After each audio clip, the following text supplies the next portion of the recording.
अस्सलाम वालेकुम दोस्तों, कैसे हैं आप सभी लोग। मेरा नाम फैज़ान तनवीर है। आज की इस वीडियो के अंदर हम लोग बात करने वाले हैं इजाफी इशार्स के बारे में। हम अपने उर्दू के पेपर के अंदर 9th क्लास से लेकर 12th क्लास तक उर्दू के पेपर में जो तशरीह आती है उसके अंदर हमें इजाफी इशार, जिसको हवाला जाती इशार बोला जाता है, ये लिखने होते हैं, जिससे हमारे नंबरों पर बड़ा अच्छा इंपैक्ट पड़ता है और ये लिखना ज़रूरी है। लेकिन प्रॉब्लम यहाँ पर आती है कि बच्चों को इजाफी इशार मिलते नहीं हैं। अगर मिल भी जाते हैं तो उनसे याद नहीं होते, क्योंकि वो काफ़ी ज़्यादा मुश्किल होते हैं और बच्चों को ये भी नहीं पता होता कि कितने इजाफी इशार जो हैं आपके पेपर के अंदर रिक्वायर्ड होते हैं। तो आज की इस वीडियो के अंदर आपको इन सारे क्वेश्चंस का आंसर करूंगा और वीडियो के अंदर आपके लिए गिफ्ट भी होने वाला है, यानी कि आपको इजाफी इशार से रिलेटेड एक बड़ा ही बेहतरीन फ्री ऑफ कॉस्ट गिफ्ट जो है वो मिलने वाला है। तो आपने वीडियो को कंप्लीट वॉच करना है, क्योंकि वीडियो के अंदर कहीं पर भी मैं उसके अनाउंसमेंट जो है आपके लिए कर सकता हूं, लाजमी से आपने उसको लेकर जाना है। तो स्टार्ट करते हैं। सबसे पहले क्योंकि हम बात कर रहे हैं इजाफी इशार की, तो आप में से काफी बच्चे ऐसे भी होंगे डिफरेंट बोर्ड्स के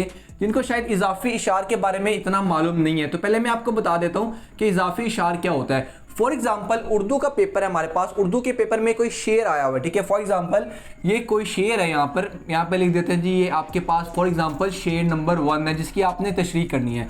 आप क्या करते हो, आप यहाँ पर तशरीह आप शेर लिखते हो, शेर के बाद आप यहाँ पे उसका मफहूम लिखते हो, ठीक है। मफहूम के अंदर हम क्या करते हैं, हम अपने शेर को 2-3 लाइनों के अंदर एक्सप्लेन कर देते हैं। इसके बाद जब हम तशरीह कर रहे होते हैं, फॉर एग्जांपल ये हमारी तशरीह की हेडिंग आ गई। अब इस तशरीह के अंदर हम लोगों ने 2 काम करने होते हैं। तशरीह के अंदर एक तो हमें उसका जो कंटेंट होता है वो लिखना होता है, यानी कि जो हम अपने शेर को एक्सप्लेन कर रहे होते हैं। इसके बाद हमें जिस टॉपिक पर हम तशरीह कर रहे हैं, हमें इससे रिलेटेड कुछ इशार हम यहाँ पे लिखते हैं बकौल शायर। हम बकौल शायर लिखकर यहाँ पर क्या करते हैं, कुछ इशार लिखते हैं। फॉर एग्जांपल यहाँ पर हमने कुछ इशार लिखे सेंटर के अंदर, ठीक है। ये हमारा एक इशार हो गया। फिर हमने अगेन अपनी तशरीह करना स्टार्ट कर दी। फिर ये हमारे पास फॉर एग्जांपल ये हमारे पास नेक्स्ट पेज आ गया। नेक्स्ट पेज पर भी हम कुछ शेर लिखते हैं। कुछ तशरीह करने के बाद हम यहाँ पर एक और शेर लिखेंगे, ठीक है। वो शेर जो है यहाँ पर आएगा। फिर हम अपनी जो है वो कुछ तशरीह कर रहे होंगे। तो इस तरह हमने अपनी तशरीह करनी है, ना कि सिर्फ हम लिख कर आ जाएँ और कोई शेर ना डालें इसके अंदर।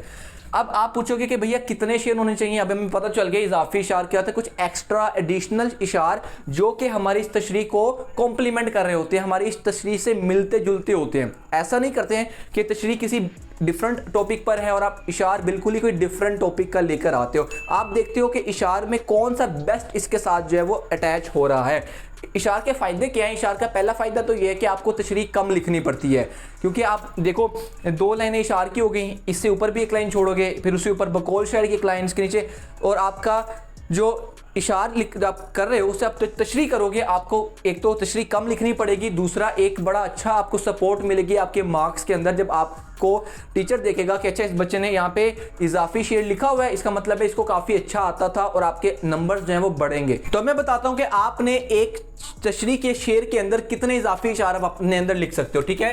तो आपके पास अगर मैं 9th और 10th क्लास, ठीक है, 9th और 10th क्लास की बात करता हूँ, तो 9th-10th क्लास के अंदर अगर आपकी एक तशरीह के अंदर अगर तो आपने, मैं मिनिमम बता देता हूँ, मिनिमम जो है आपने 1 जो शेर है वो लाजमी से लिखना है, ठीक है। मिनिमम एक शेर जो है अपनी तशरीह के अंदर लाजमी लिखना है। बेहतर ये है कि आप 2 लिखो, एक स्टार्टिंग, एक थोड़ा सा मिड में और एक एंड पर, ठीक है। अगर आपके पास टाइम नहीं बचा या आपको नहीं याद आ रहा तो कम से कम मिनिमम एक शेर हर तशरीह के अंदर होना चाहिए। अगर आप 11th एंड 12th क्लास के स्टूडेंट हो जो कि ये वीडियो देख रहे हो, ठीक है, 11th और 12th, तो अब आपके लिए जो मिनिमम है वो बनेगा, मिनिमम आपके 2 शेर होने चाहिए इन योर तशरीह इजाफी शेर, कम से कम 2 शेर। और 2 शेर की प्लेसमेंट आपने बड़े गौर से देखनी है।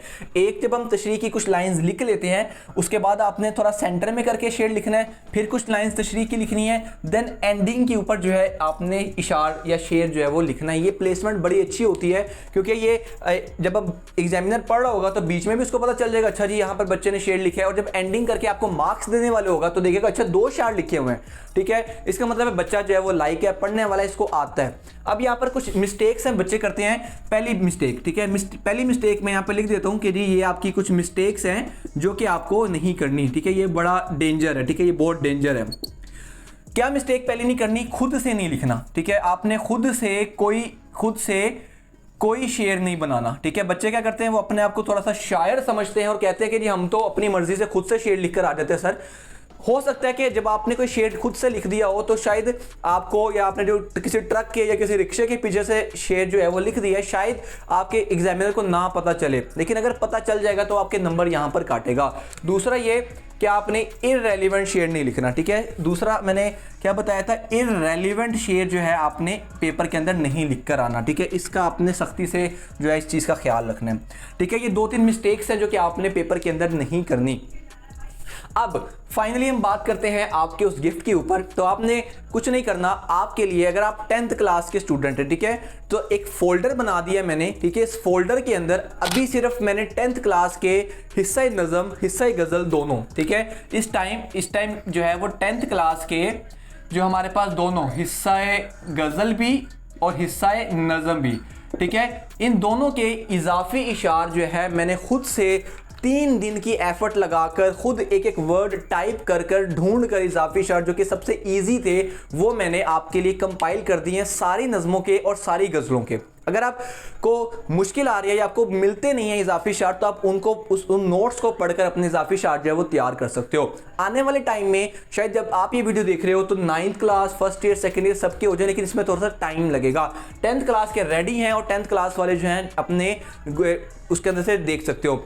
कुछ टाइम बाद 9th वाले भी दोबारा कभी ये वीडियो देखकर उसके डिस्क्रिप्शन में जो है वो देख लेना कि शायद उस टाइम अपडेट हो गए हों, बट इस टाइम 10th क्लास के जो है वो सारे इशार रेडी हैं। आप लोग जाकर इससे तैयारी कर सकते हो, आप उसको पढ़ सकते हो, ठीक है, अपने दोस्तों के साथ शेयर कर सकते हो। उसमें हर, जैसा फॉर एग्जांपल आपके पास नज़म में हमद, नात, ठीक है, मैदान करबला में गर्मी की शिद्दत, ठीक है, फातिमा बिन्त, हर एक के अलग अलग इशार के, यार इस नज़म के अंदर ये आप इजाफी इशार खुद से ऐड कर सकते हो, ठीक है। और हर एक शेर के नीचे रेफरेंस भी दिया हुआ है, लेकिन मैं आपको यहाँ पर एक सजेशन ये दूंगा कि वो जो रेफरेंस है ना वो आप ना लिखो तो ज़्यादा बेहतर है, ठीक है। बच्चे यहाँ पे क्या करते हैं, फॉर एग्जांपल यहाँ पे किसी शेर का नाम लिखते हैं बकौल अल्लामा इकबाल। अगर तो आपको 100% पता है कि वो अल्लामा इकबाल का शेर है तब आपने यहाँ पे लिखना है, लेकिन अगर आपको नहीं पता कि ये किस शायर का शेर है, जो कि ज़्यादातर केसेस में नहीं पता होता, आपने सिंपल लिखना है बकौल शायर और नीचे लिखना स्टार्ट कर देना, ठीक है। तो उसके जो रेफरेंसेस हैं वो सिर्फ मैंने ऐसे ही ऐड किए हैं, उसकी 100% एक्यूरेसी मैं गारंटी नहीं कर सकता, लेकिन इशार जो है वो आप वहाँ से देखकर जो आपको इजी लगता है आप वो याद करके वो प्रिपेयर कर लो, ठीक है, और आप अपनी तशरीह के अंदर लिखकर इसके अंदर अच्छे नंबर लेकर आ सकते हो। तो उम्मीद करता हूँ आपको आज की इस वीडियो से बहुत कुछ सीखने को मिला होगा और बहुत ही आपके लिए हेल्पफुल रही होगी वीडियो। लाजमी से कमेंट सेक्शन में भी और डिस्क्रिप्शन के अंदर भी लिंक दे दिया है उन नोट्स का, ठीक है। लाजमी से अपने उन नोट्स को आप डाउनलोड कीजिए, उसको इस्तेमाल कीजिए, उससे अपनी प्रिपरेशन जो है वो जारी रखिए, ठीक है। मिलते हैं नेक्स्ट वीडियो के अंदर। मेरा नाम फैज़ान तनवीर है। टेक केयर, सी या, अल्लाह हाफिज़।